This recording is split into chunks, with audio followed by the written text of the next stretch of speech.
நேரத்தில் நான் வந்து இங்கே அண்ணான்னு கூப்பிடக்கூடிய என் அன்பிற்குரியவர்கள், நான் திரைப்படம் சார்ந்து ஊடகத்துறையினரை சந்திக்கிறதுக்கு முன்னாடி வேற ஒரு தெருக்கூத்து அப்படிங்கிற ஆர்ட் ஃபார்ம் மூலமாக சந்திக்க வேண்டிய ஒரு சூழல் உருவாக்கி ஒரு மகிழ்ச்சியான சூழல். அதை என்னுடைய அழைப்பை ஏற்று இங்கே வந்திருக்கக்கூடிய அனைத்து பத்திரிகை ஊடகத்துறை நண்பர்கள் அண்ணன்கள் அனைவருக்கும் என்னுடைய மனமார்ந்த வணக்கங்களை தெரிவிச்சுக்கிறேன். ரொம்ப நாள் ஆச்சு, நான் ரொம்ப அன்போடு உங்களை சந்திக்கிறதுல ரொம்ப ஆர்வமாக இருந்தேன். அது இந்த தெருக்கூத்து நிகழ்வு ஏற்படுத்தி கொடுத்துருக்கு அப்படிங்கிறது எனக்கு கூடுதல் மகிழ்ச்சியாக இருக்குது. இந்த தெருக்கூத்து வந்து உங்களுக்கு எல்லாருக்கும் தெரியும், தமிழர் கலையில் ஒரு முக்கியமான கலை. அந்த கலையை வந்து நம்ம திரைத்துறைக்கு வந்துட்டோம், நம்ம அடுத்தது அப்படியே கடந்து போயிடுவோம் அப்படிங்கிற மாதிரி நம்ம நினைக்காம திரும்ப இந்த தெருக்கூத்து கலைக்கு என்னெல்லாம் பண்ண முடியும் அப்படிங்கிற நோக்கத்தில் எடுத்த ஒரு முயற்சி இன்னைக்கு உலக அளவில் திரும்பி பார்க்க வைக்கக்கூடிய அளவுக்கு ஒரு மாற்றத்தை ஒரு ஒரு அதிர்வலைகளை உருவாக்கியிருக்கு. அது இங்கே இல்லை, நம்ம அமெரிக்காவில் சிகாகோ மாநகரில் நடந்த ஒரு TNF அப்படிங்கிற நம்ம தமிழ்நாடு அறக்கட்டளை அப்படிங்கிற ஒரு நான் ப்ராஃபிட் ஆர்கனைசேஷன். அது வந்து ஒரு மிக முக்கியமான ஆர்கனைசேஷன். அதை பற்றி நம்ம விரிவாக பார்க்க போகிறோம். அந்த அமைப்போட முன்னெடுப்பில் மிகப்பெரிய அளவில் நடந்துச்சு. அது பற்றின ஒரு 4 நிமிட வீடியோ கிளிப்ஸ். நம்ம TNFனா என்ன, அங்கே எப்படி தெருக்கூத்து அரங்கேற்றம் நடந்துச்சு அப்படிங்கிறத பற்றி ஒரு 4 நிமிட ஒரு வீடியோ மட்டும் நம்ம பார்த்துடலாம். பார்த்துட்டு அப்புறம் நம்ம வந்து விளக்கமாக பேசலாம். நன்றி.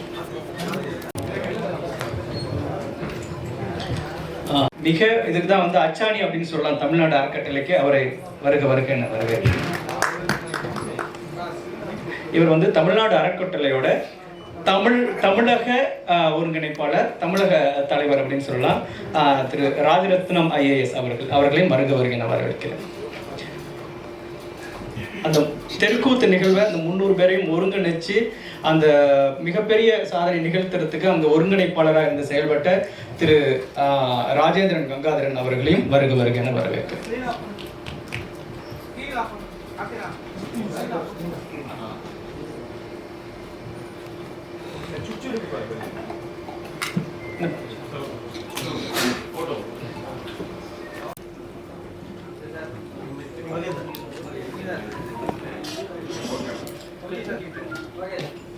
மீண்டும் என்னுடைய அழைப்பை ஏற்று வந்திருக்கிற அனைவருக்கும் என்னுடைய மனமார்ந்த நன்றிகள். தெருக்கூத்து கலையை பற்றி திரும்பவும் நான் வந்து உங்ககிட்ட நினைவுபடுத்த வேண்டிய விஷயம் என்னென்னா, நான் திரைத்துறைக்கு வந்த பிறகு நான் வெங்காயம் படத்திலேயே தெருக்கூத்து தொடர்பான ஒரு அழுத்தமான காட்சியை பதிவு பண்ணியிருப்போம். அது உங்களை போன்ற உங்களால் மிக பெரிய அளவில் பாராட்டப்பட்டு அந்த படத்தை பற்றின ரிவ்யூ எப்போ எழுதினாலும் அந்த தெருக்கூத்து காட்சிகளை அவ்வளோ சிலாகிச்சு எழுதி அந்த படத்துக்கான உயிர் நாடியாகவே அந்த தெருக்கூத்து காட்சியை நீங்கள் வந்து மக்கள்கிட்ட கொண்டு போய் சேர்த்துன விஷயம் உங்களுக்கு ஞாபகம் இருக்கும்னு நினைக்கிறேன். நான் திரைத்துறைக்கு வந்த பிறகு இந்த தெருக்கூத்து கலையானது எவ்வளோ வேல்யூபிளானது அப்படிங்கிறது எனக்கு திரைத்துறைக்கு வந்த பிறகு தான் எனக்கு தெரிஞ்சிச்சு. ஏன்னா நம்ம சினிமாவில் வந்து ஒவ்வொரு டிபார்ட்மெண்ட்டுக்கும் நம்ம ஒரு 10 பேர் நம்ம உதவியாளர்கள் வச்சுருப்போம். மேக்கப் அப்படின்னா நம்ம ஒரு 4 பேர் உதவியாளர்கள் இருக்கும், காஸ்டியூம்னா ஒரு 4 பேர் இருப்போம், ஃபைட்டுன்னா ஒரு 10 பேர் இருப்போம், டைரக்ஷன் டிபார்ட்மெண்ட்டில் ஒரு 10 பேர் இருப்போம், டான்ஸில் ஒரு 10 பேர் இருப்போம். அப்போது இங்கே ஒவ்வொரு டிபார்ட்மெண்ட்டுக்கும் நம்ம ஒரு 10 பேர் உதவியாளர்களை வச்சு ஒரு 24 டிபார்ட்மெண்ட்டில் நம்ம வேலை செய்கிறோம். அப்படிங்கும் பொழுது தான் நம்ம தாத்தாக்கள் அப்பாக்கள்லாம் நம்ம ஊரில் ஆடின தெருக்கூத்து கலை வந்து எவ்வளோ பெரிய வேல்யூபிளான கலை அப்படிங்கிறத என்னால் உணர முடிஞ்சுது. ஏன்னா ஒரே ஆள் தான் அங்கே ஒரு பையில போட்டு அவரோட காஸ்டியூம், மேக்கப், திங்க் எல்லாமே எடுத்துகிட்டு வருவார். வந்து அவரே உட்காந்து அவர் தலையில் ஒரு துணியை எடுத்து கட்டிட்டு மேக்கப் போட ஆரம்பிப்பார். அவரே ஒரு ஹேர் ட்ரெஸ் பண்ணிப்பார், அவரே ஒரு காஸ்டியூம் டிசைன் பண்ணி வச்சுருந்துருப்பார், அவரே அந்த காஸ்டியூம் வேறு பண்ணிப்பார்.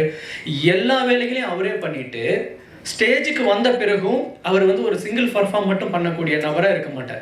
அவர் பாடுவார்னா சாதாரணமாக பாடுறதில்ல, உச்சகட்டமான சத்தம் எவ்வளோ எழுப்ப முடியுமோ அவ்வளோ சத்தமாக பாடணும். எவ்வளோ உங்களால் அதிகபட்ச எனர்ஜியோட ஆட முடியுமோ அவ்வளோ வேகமாக ஆடி ஆகணும். எவ்வளோ உங்களால் பாடி லாங்குவேஜ் கொடுத்து டைலாக் பேச முடியுமோ அவ்வளோ அழகாக ஒரு டைலாக் பேசி ஆகணும். இருக்கிற எல்லா கலைகளோட டிபார்ட்மெண்ட் எல்லாத்தையும் ஒருத்தரே தன்னகத்தே வந்து வடிவமைச்சுக்கிட்டு அதில் உச்சபட்சமாக தன்னை வந்து வெளிப்படுத்திக்கக்கூடிய அளவுக்கு வந்து ஒரு மிகச்சிறந்த கலைஞர்களாக மிகச்சிறந்த திறமைசாலியாக இருந்தால் மட்டும்தான் அந்த தெருக்கூத்து கலையை வந்து பண்ண முடியும் அப்படிங்கிறது நான் திரைத்துறைக்கு வந்த பிறகு தான் எனக்கு வந்து புரிய ஆரம்பிச்சிச்சு. சரி, வழக்கமாக நம்ம வந்து சினிமாவில் இருக்கோம், நமக்கு பத்திரிகை நண்பர்கள் இருக்காங்க, தொடர்புகள் இருக்காங்க. இப்போ நம்ம தாத்தா காலத்து கலை, நம்ம தாத்தாக்கள்லாம் நடத்தின கலைங்கும் போது நம்ம வந்து சரி இது அழிந்து வரும் கலைன்னு அப்பப்போ நம்ம பார்க்கும்போது சொல்லிக்கிட்டே இருக்கிறத விட நம்ம அந்த கலைக்கு நம்ம என்ன பண்ண முடியும்? சும்மா வாயில சொல்லிக்கிட்டே இருக்கிறோம், அதுக்காக சிம்பத்தியை மட்டும் நம்ம பேசிக்கிட்டே இருக்கிறோம், பரிதாபத்தை மட்டும் ஏற்படுத்துறதுனால என்ன நடக்கும்? அப்போ நம்ம களத்துல இறங்கி என்னென்னலாம் பண்ணுனா சரியா இருக்கும், இந்த தெருக்கூத்து கலை என்னென்னலாம் பண்ணுனா மீட்டெடுக்க முடியும்?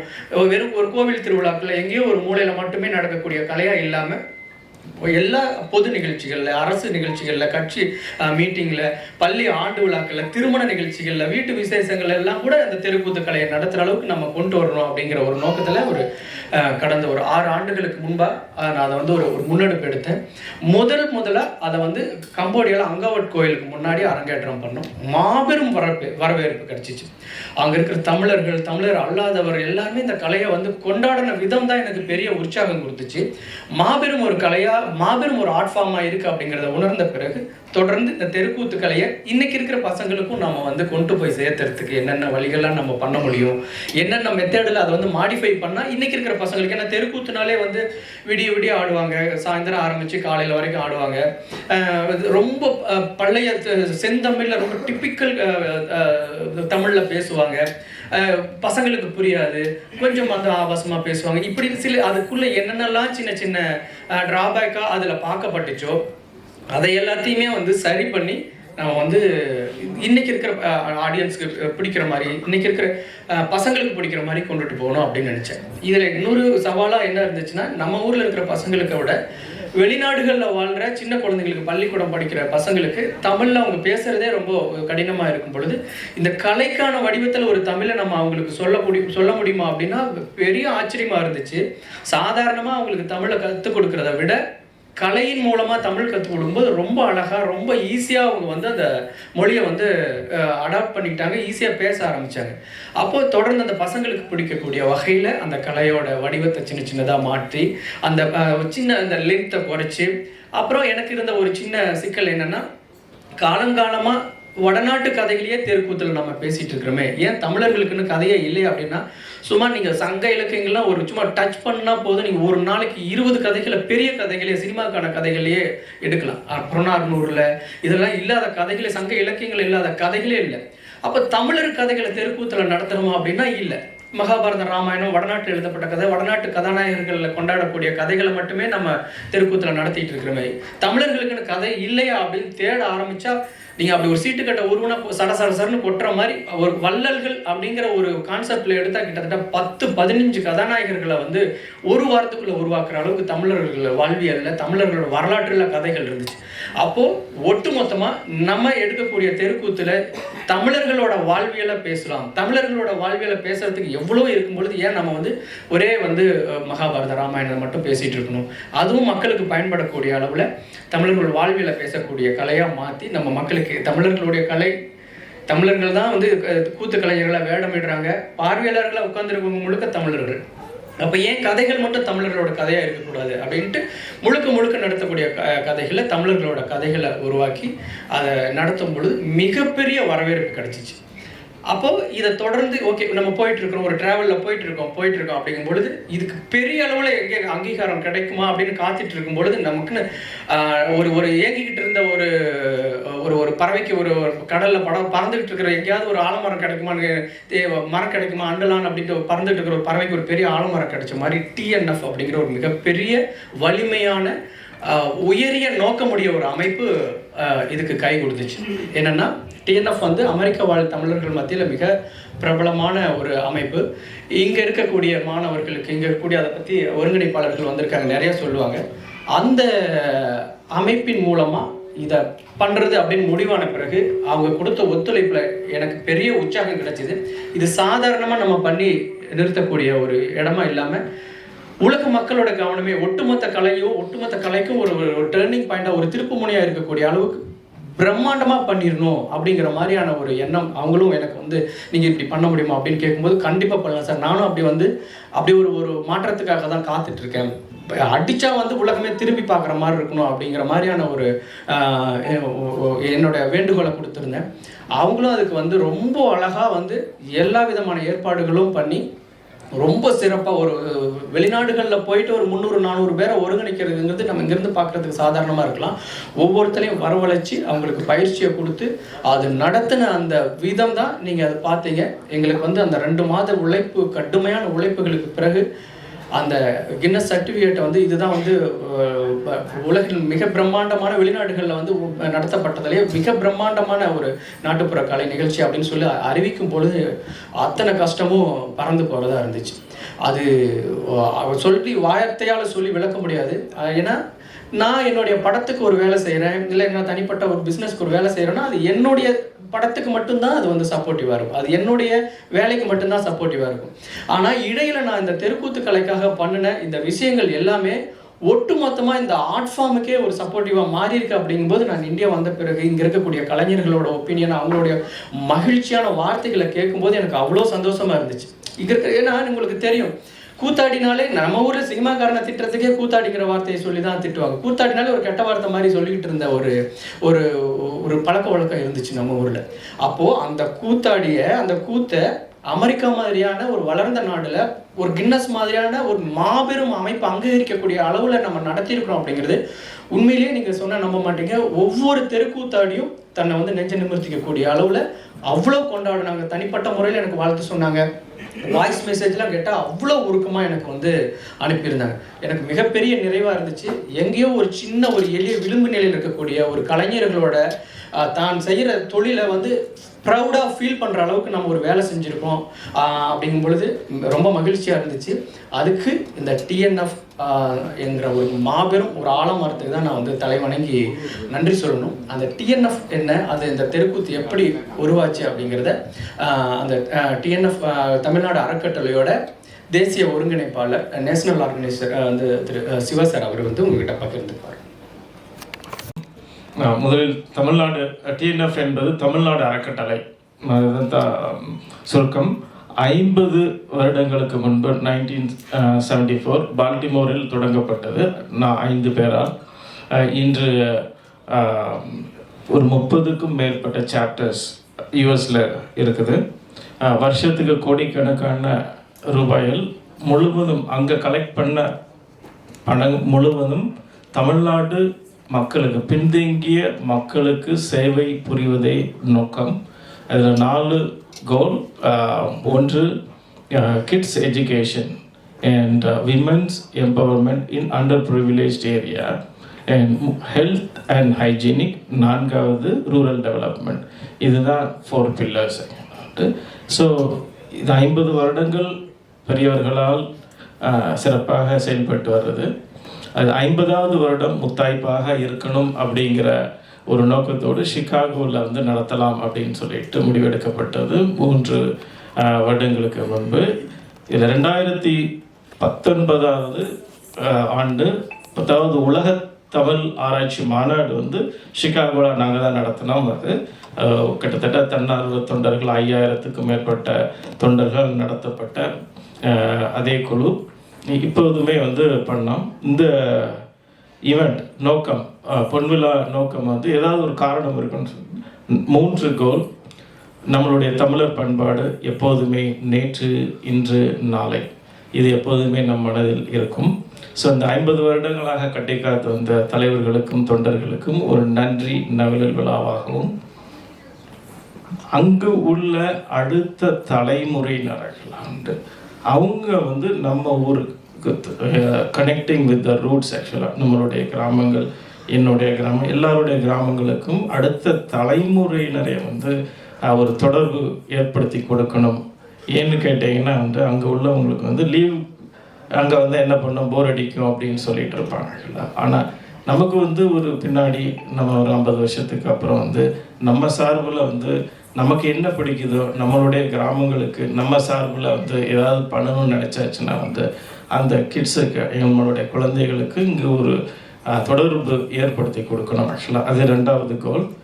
3வது வந்து பார்த்தீங்கன்னா இந்த ஈவெண்ட்டில் வரக்கூடிய வந்த ப்ராஃபிட்ஸ், ஆக்சுவலாக நெட் ப்ரொசீட்ஸ், அது எல்லாமே வந்து ஒரு ஃபிக்ஸ்ட் டெபாசிட்டில் வந்து போட்டு அதில் வர்ற இன்ட்ரெஸ்ட்டை வச்சு இன்னும் ஒரு 100 ஆண்டுகளுக்கு வந்து தமிழக மக்களுக்கு, பின்தங்கிய குழந்தைகள் ப்ளஸ் பெண்களுக்கு வந்து ஒரு கல்வி தமிழ்நாடு அறக்கட்டளை வந்து ஃப்ரீயாக கொடுக்கறது கிடையாது. பட் ஸ்கில் டெவலப்மெண்ட் தான் வந்து மீன் கொடுக்கறதுக்கு பதிலாக மீன் பிடிக்க கற்றுக் கொடுக்கறது தான் வந்து 50 வருஷமாக பண்ணிகிட்ருக்கோம். ஆக்சுவலாக இந்த 3 நோக்கங்கள் உயரிய நோக்கங்கள் இது வந்து சக்ஸஸ்ஃபுல்லாக வந்து நிறைவேறிடுச்சு.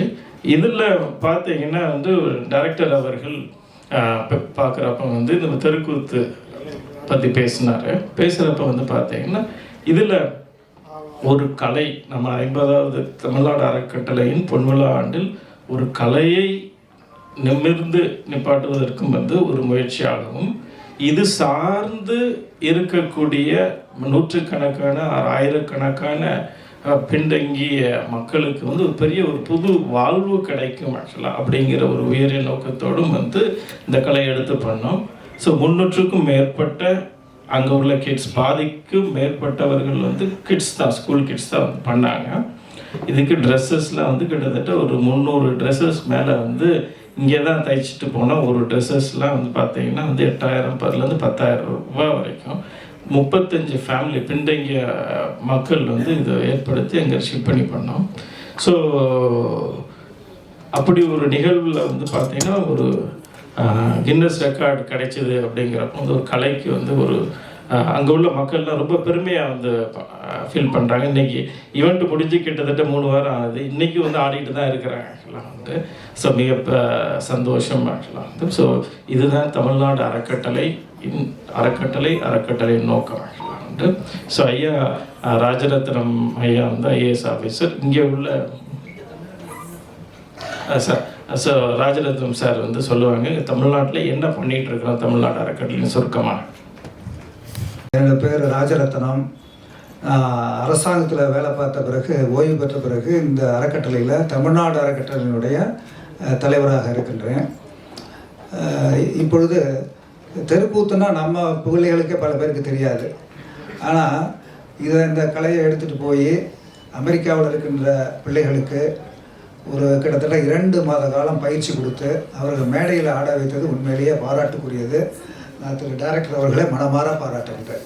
மிக நான் நேரடியாக பார்த்தேன். நானும் சிகாகோ போயிருந்த அந்த கான்ஃபரன்ஸில் கலந்து கொள்வதற்காக இந்த ஆட்டத்தை பார்க்கும் பொழுது அரங்கம் நிரம்பி இருந்தது. கிட்டத்தட்ட 300 பேர்.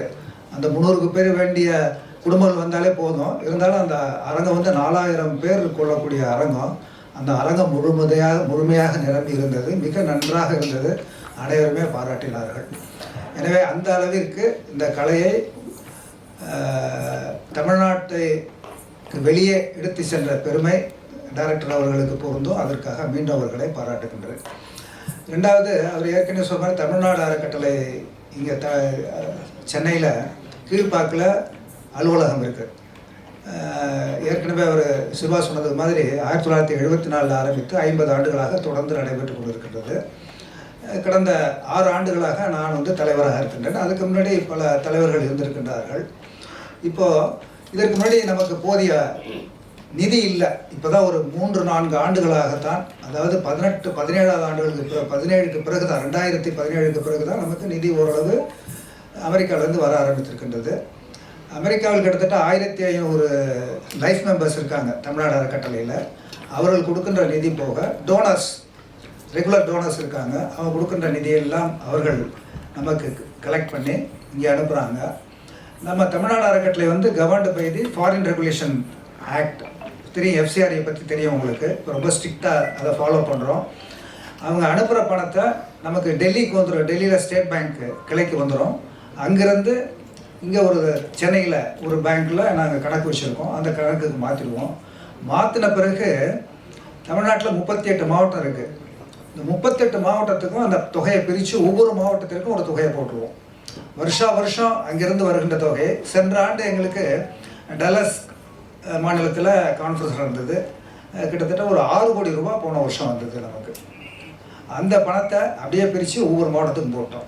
இந்த வருஷமும் அதே தொகை கொடுப்பதாக சிவா அந்த தலைவர் இப்பொழுது வீரா என்று இருக்கின்றார். இவர்கள்லாம் ப்ராமிஸ் பண்ணியிருக்காங்க. அந்த தொகை வந்ததுன்னா அதை பிரித்து ஒவ்வொரு மாவட்டத்துக்கும் போட்டுருவோம்.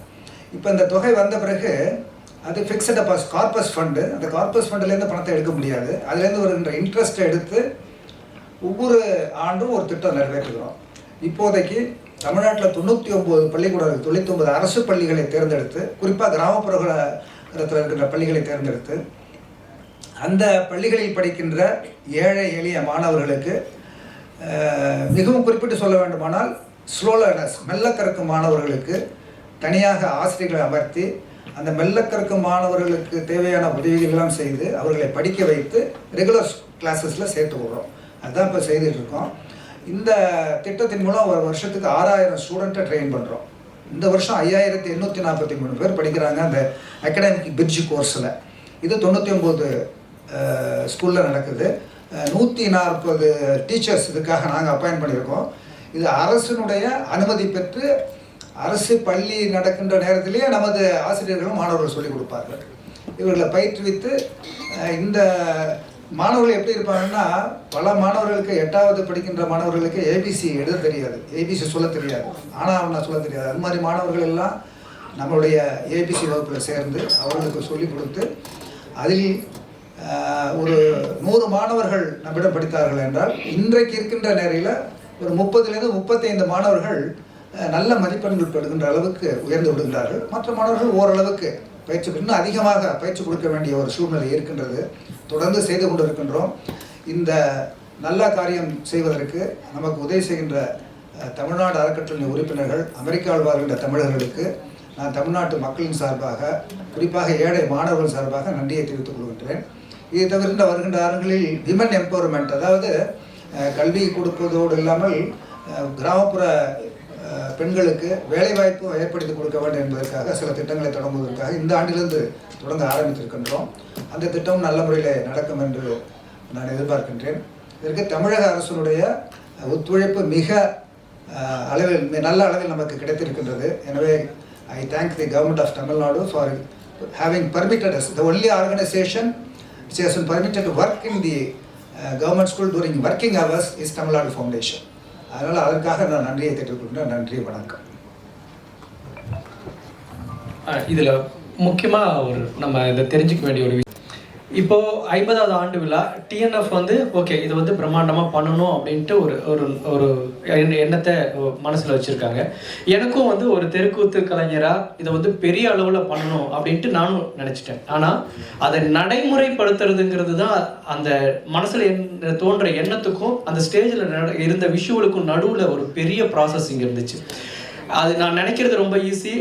ஒரு அதுக்கான தொகைகளை உருவாக்கி நம்ம ஓகே இதை நம்ம பண்ணிடலாம் அப்படின்ட்டு மனசில் திட்டமாக உருவாக்குறது ஈஸி. எப்போவுமே ஒரு படத்துக்கு ஒரு ஸ்கிரிப்ட் எழுதுகிற மாதிரி திட்டமாக உருவாக்குறதுங்கிறது ரொம்ப ரொம்ப ஈஸி.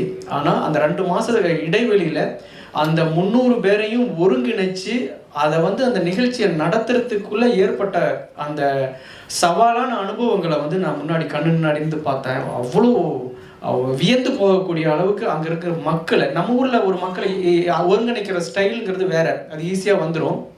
அந்த ஊரில் அந்த மக்களை ஒருங்கிணைச்சு அந்த விஷயத்தை நடத்தினது மிகப்பெரிய சவாலாக இருந்துச்சு.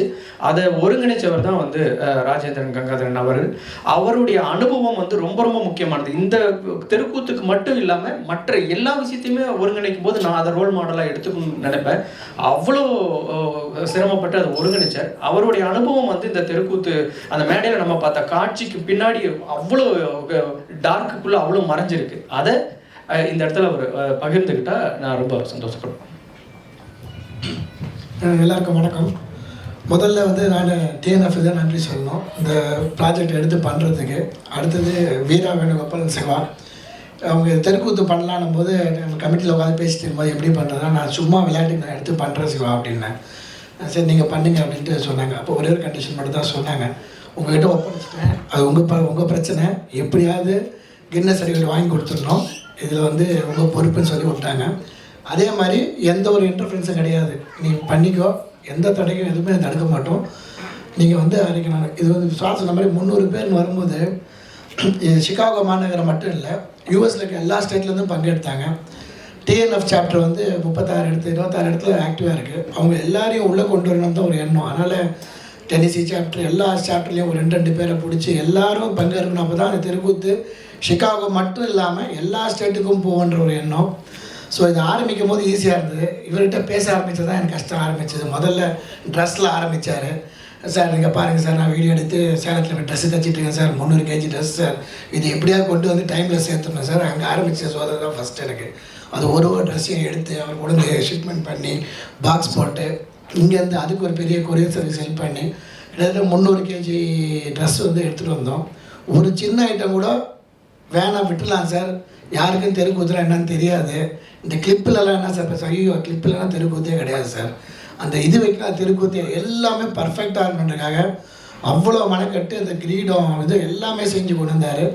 அது ஒரு 2 மாதம் ஜனவரி மாதமே வேலையை ஆரம்பிச்சிட்டார் போல. ஆரம்பித்து எல்லாம் கொண்டு வந்தால் ஃபஸ்ட்டு கட்டில் அது. அப்புறம் சிவா எல்லாம் ஒருத்தர் எப்படியும் ட்ரெஸ்ஸை கொண்டு வந்தோம். ஆளுங்களை திரட்டுறது வந்து பெரிய சவால். அடுத்து இவர் என்ன சொன்னாருன்னா, சார் பெரியவங்க மட்டும் இருக்கக்கூடாது, குழந்தைங்களும் இருக்கணும். இதில் ஒன்றும் பெருமையாக என்ன சொல்லணும்னா 5 வயது குழந்தைகள்லேருந்து 65 வயது வரைக்கும் அதில் பார்ட்டிசிபேட் பண்ணியிருக்காங்க. 5 வயது குழந்தைகள் மட்டுமே ஒரு 10 குழந்தைகள் இருந்தாங்க. ஸோ எல்லாரையும் கொண்டு வரணும். இங்கிலீஷ் தமிழே தெரியாத குழந்தைங்க அவங்க தமிழ் பாட வைக்கணும், பாட்டு சொல்லித்தரணும், டான்ஸ் சொல்லித்தரணும். ஃபஸ்ட்டு 3-4 வாரம் யாரும் உட்கார கூட மாட்டாங்க. What is this funny thing, what you guys are dancing, we don't even understand anything. அவங்க எல்லாம் எப்போ வந்து கடைசி ஒரு வாரம் வரைக்கும் நம்பிக்கை கிடையாது. 300 பேர் வரணும்னா 200 பேர் வராங்க, 150 பேர் மேலே வரமாட்டாங்க. எப்போ இந்த ட்ரெஸ்ஸு வந்ததோ நான் ஒரு ஃபோட்டோ எடுத்து நான் ஒரு ட்ரெஸ் பண்ணி வீட்டில் ஒரு வீடியோ எடுத்து நம்ம டான்ஸ் ஆடி போட்ட அப்புறம் தான் அந்த ட்ரெஸ்ஸை பார்த்த அப்புறம் தான் மக்களுக்கு ஒரு இன்ஸ்பிரேஷனே வந்தது. Oh it looks like a very fantastic dress, something டிஃப்ரெண்ட்டுன்னு எல்லா குழந்தைங்களும் அவங்க அப்பா அம்மாவை புஷ் பண்ண ஆரம்பிச்சு நாங்கள் 250 பேர் தான் கணக்கு பண்ணோம். கிட்டத்தட்ட 283 பேர் இருந்தாங்க. அது மட்டும் இல்லாமல் அதுக்கு பின்னாடி கோஆர்டினேஷன் கமிட்டின்னு ஒரு 10 பேர் இருந்தாங்க. கிட்டத்தட்ட 325 பேர் சிறப்பாக பண்ணோம். அதே மாதிரி ரிஹர்சல் பண்ணுறது வந்து எடுத்தோடனே முதல்ல நாங்கள் ஜூம் மொழியாக ஆரம்பித்து குழுவாக பிரித்து பேட்ச் பேட்சாக பிரித்து ஊராக பிரித்து ஃபஸ்ட்டு தெருக்கூத்துனா என்னான்னு புரிய வைக்கிறதுக்கே எனக்கு 1 மாதம் 1.5 மாதம் ஆச்சு. இவர் டெய்லி சொன்னதே திருப்பி சொல்லுவோம். இது இப்படி அடுத்து என்ன கதை, we don't want to act in the world, we don't know who அதிகமானிஸ்வாங்க. அதை வந்து இது எப்படி ரிலேட் பண்ணால் சார்கிட்ட ஒரு ஃபேண்டாஸ்டிக் ஸ்கிரிப்ட் இருந்தது. பழைய புராணத்தையும் இன்றைக்கி ட்ரெண்டையும் லிங்க் பண்ணிட்டார். நான் வந்து இந்த கட்டியக்காரன் ரோல் பண்ணியிருப்பேன், பஃபன் ரோல் பண்ணியிருப்பேன். எனக்கு ஒரு குட்டி ஈஸியான ரோல் என்னென்னா செந்தமிழில் பேச வேண்டியதில்லை, கலோக்கியலில் பேசலாம், இன்றைக்கி ட்ரெண்டை கொண்டு வரலாம். ஒரு ஸ்கிரிப்டுக்கும் அன்றைக்கி ட்ரெண்டை மட்டும் தான் நம்ம பேசுவோம். ஒரு அதிகமான வந்து ஒரு சின்ன எக்ஸாம்பிள், நான் வந்து வள்ளல், நானும் தான் வள்ளல் ஐஃபோன் வாங்கி கொடுத்தேன். அப்போ பசங்களுக்கு லேட் ஆச்சு. Oh you talking about iPhone, you talking about iPad, you talking about satellite. So அது ஒருங்கிணைக்கிறதுக்கு அது ரொம்ப தெருக்கூத்துனா வெறும் புராண கதை பேசாமல் இன்றைக்கி டெக்னாலஜியை லிங்க் பண்ணி அருமையாக ஸ்கிரிப்ட் பண்ணியிருந்தார். அது ஒரு சவால்.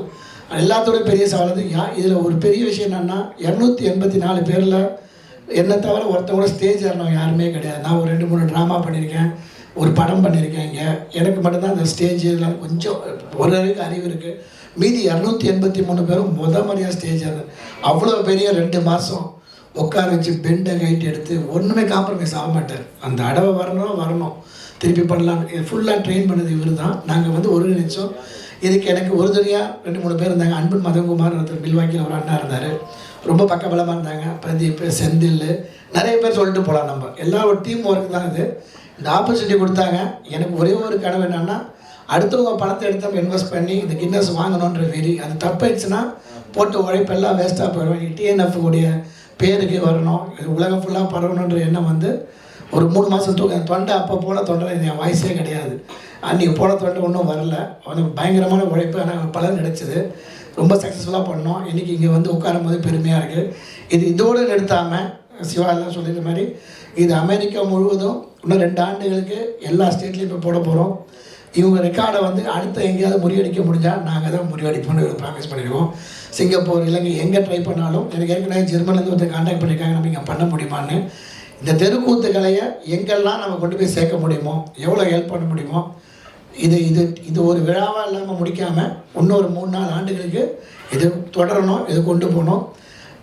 அமெரிக்கா மட்டும் இல்லாமல் இங்கே இருக்க மக்களும் தெருக்கூத்து வந்து வெறும் அந்த குரூப்பு தான் பண்ணணும்னு விடாமல் நம்ம பள்ளிகள்லேயும் எல்லா இடத்துலையும் கொண்டு வந்து இதை பரப்பணுன்னு தான் ஒரு எண்ணம். இது வந்து இவர் இருக்கிறனால இது சத்தியமாக பண்ண முடியும். இவர் ஒருத்தர் என்கரேஜ் பண்ணோன்னா இவர் மாதிரி 10 கலைஞர் வெளியே வருவாங்க. தெருக்கூத்து கலை நிச்சயம் வாழும். இதை வாழ வைக்கணும் தான் எங்கள் எண்ணம். இந்த ஒருங்கிணைக்க வாய்ப்பு கொடுத்த எல்லாருக்கும் ரொம்ப நன்றி. அதே மாதிரி நான் இவரை வந்து அறிமுகப்படுத்தும் போது ஒரு விஷயம் மிஸ் பண்ணிட்டேன். பிரபா அப்படிங்கிற ஒரு திரைப்படத்தில் இப்போ சமீபத்தில் ஸ்டேட் அவார்டில் வந்து செலக்ட் ஆன படம். அதில் வந்து ஒரு முக்கியமான கதாபாத்திரம் பண்ணியிருக்காரு. அது அவரோட தயாரிப்பாளராகவும் இருந்திருக்காரு. ஒரு சிறந்த கலைஞர். மீண்டும் அதே மாதிரி தான் நம்ம இந்த தெருக்கூத்து கலைக்கு எல்லாரும் சேர்ந்து டிஎன்எஃப், வீரா சார், சிவா சார் இவங்கெல்லாம் சேர்ந்து கொடுத்த அந்த உற்சாகமும், இவங்க மாதிரி ராஜேந்திரன் சார் மாதிரியான ஆட்கள் ஒரு பெரிய யானை மாதிரி உள்ளே வந்து ஒருங்கிணைக்கிறதுக்கு வந்த அந்த ஒருங்கிணைப்பும் மிகப்பெரிய ஒரு அங்கீகாரத்தை தெருக்கூத்து கலைக்கு வாங்கி கொடுத்துருக்கு. அப்படிங்கும்போது அது நான் உண்மையிலேயே உங்ககிட்ட பகிர்ந்துக்கிறதுக்கு எனக்கு அவ்வளோ சந்தோஷமாக இருக்குது. யூஎஸில் போய் பண்ணிட்டு வந்துட்டு நம்ம மக்கள் அங்கே சந்திக்கும்போது, குறிப்பாக அங்கே என்ன இவங்க பார்த்துக்கிட்ட விஷயம், 2 மாதம் வந்து இவர் வீட்டில் தான் தங்கியிருந்தேன். ஒரு உதாரணம் சொல்லணும் என்னென்னா, நான் வந்து 4 நாள் ஆகுது, சார் வீட்டில் ஒரு நாய் இருக்குது அன்புன்னு சொல்லிட்டு, அது நான் படுத்திருந்த இடத்த விட்டு வராமல் இன்னும் அந்த இடத்துலேயே நான் இருப்பேன்னு நினச்சி அழுதுகிட்டே இருக்கு. நான் வீடியோ காலில் பார்த்தா பேசுகிறேன், கண்ணீர் சொட்டுது. சும்மா ஒரு உதாரணத்துக்கு சொல்கிறேன். அது ஒரு வாயில்லாத ஜீவன் கூட அந்த அளவுக்கு பாசமாகிற அளவுக்கு என்னை அவ்வளோ பக்குவமாக நடத்தினாங்க. நான் அங்கே அவ்வளோ கனெக்ஷனோட நான் அங்கே இருந்தேன். அவ்வளோ எனக்கு வந்து ஒரு பிடிமானம் அந்த ஊரில் எனக்கு கிடைச்சிது. அந்த 300 குடும்பமும் எனக்கு கொடுத்த உற்சாகம், அந்த கலைக்கு 300 குடும்பம் அதில் வேடமிட்டாங்க. 3000க்கு மேற்பட்டவர்கள் பார்வையாளராக வந்தாங்க. கண்டிப்பாக ஒரு 30,000க்கு மேற்பட்டவர்கள் இந்த தெருக்கூத்தை பற்றி பேசியிருப்பாங்க. அது ஒரு 3 லட்சம் பேரை போய் சேர்ந்துருக்கும் அப்படிங்கிற ஒரு நம்பிக்கை இருக்கும் பொழுது, கண்டிப்பாக எப்படி பரதநாட்டியம், சிலம்பாட்டம்லாம் உலகம் முழுக்க பரவிட்டு இருக்கோ, இன்னும் ஒரு 2-3 வருஷத்தில் இந்த தெருக்கூத்துக்களையும் உலகம் முழுக்க எல்லா நாடுகள்லையும் நடத்தக்கூடிய அளவுக்கு ஒரு பிரம்மாண்டமான வரவேற்பை பெறும் அப்படிங்கிற நம்பிக்கை இந்த கின்னஸ் மூமெண்ட்லேருந்து எங்களுக்கு கிடச்சிருக்கு. அதை ஏற்படுத்தி கொடுத்த டிஎன்எஃப்க்கும் ஒருங்கிணைப்பாளர்கள் அனைவருக்கும் என்னுடைய மனமார்ந்த நன்றி.